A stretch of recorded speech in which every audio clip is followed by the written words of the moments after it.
আরও একবার শিল্প শহরে এসে শিল্প নিয়ে প্রত্যাশা বাড়ালেন পুর ও নগর উন্নয়ন মন্ত্রী অগ্নিমিত্রা পাল। শনিবার সৃজনীতে বার্নওয়াল সমাজের এক অনুষ্ঠানে এসে সংবাদ মাধ্যমের মুখোমুখি হন তিনি। কি বলছেন মন্ত্রী শুনে নিই। আমুল ইন্ডাস্ট্রির কালকে শিলান্যাস আছে।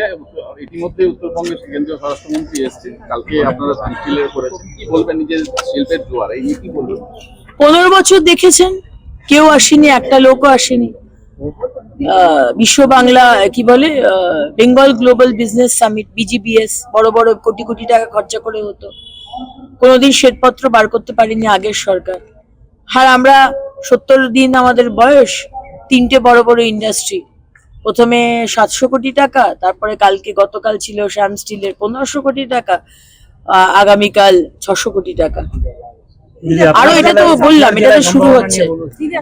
প্রচুর প্রচুর ইন্ডাস্ট্রি আসছে। আমার জেলাতেও বিভিন্ন মানুষকে বলা হচ্ছে আসার জন্য। হ্যাঁ, ওই ডেভেলপমেন্ট নিয়ে আমাদের আজকে মিটিং আছে, সমস্ত বিধায়করা থাকবেন। আগামী 21শে জুলাই সমাবেশ নিয়ে তৃণমূলকে কটাক্ষ করতে ছাড়লেন না মন্ত্রী অগ্নিমিত্রা পাল। TMC কে TTG অর্থাৎ টুকরো টুকরো গ্যাং বলে কটাক্ষ অগ্নিমিত্রা পালের। তৃণমূল আছে নাকি? আমি তো জানি টুকরে টুকরে গ্র্যান্ড, TMC থেকে হয়েছে TTG হয়ে গেছে।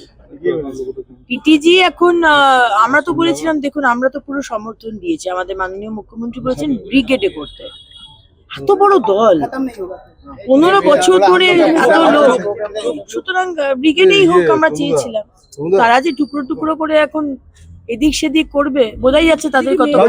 নারী সুরক্ষার ওপর জোর দিচ্ছে এই সরকার। বিগত সরকারকে বিধে তিনি বলেন, এই সরকার তলায় তলায় দুষ্কৃতীদের সাথে চুক্তি করে না। মহিলারা সেফ, কারণ আমাদের কাছে, আমাদের সরকারের কাছে মহিলাদের সুরক্ষা প্রায়োরিটি। আমাদের সংকল্পপত্রে ছিল প্রত্যেক থানাতে মহিলা হেল্প ডেস্ক হবে, আমরা সেটা করেছি। প্রত্যেকটা থানার সাথে দুর্গা বাহিনী শুরু হয়ে গেছে, আর্মড মহিলা পুলিশ, প্রত্যেকটা সাব ডিভিশনে মহিলা থানা আমরা কথা রেখেছি, শুরু হয়ে গেছে। আর সব থেকে হচ্ছে অ্যাটিটিউড, মেন্টাল সেট আপ। আমরা ওই আন্ডার দ্য টেবিল দুষ্কৃতী আর দর্শনকারীদের সাথে মানে ডিল করি না। যদি কেউ মহিলাদের অপমান করে তার শাস্তি হবে। সনাতন গড়াই, 99 নিউজ বাংলা, দুর্গাপুর। আপনারা দেখছেন 99 নিউজ বাংলা। বদলাবো আমরা।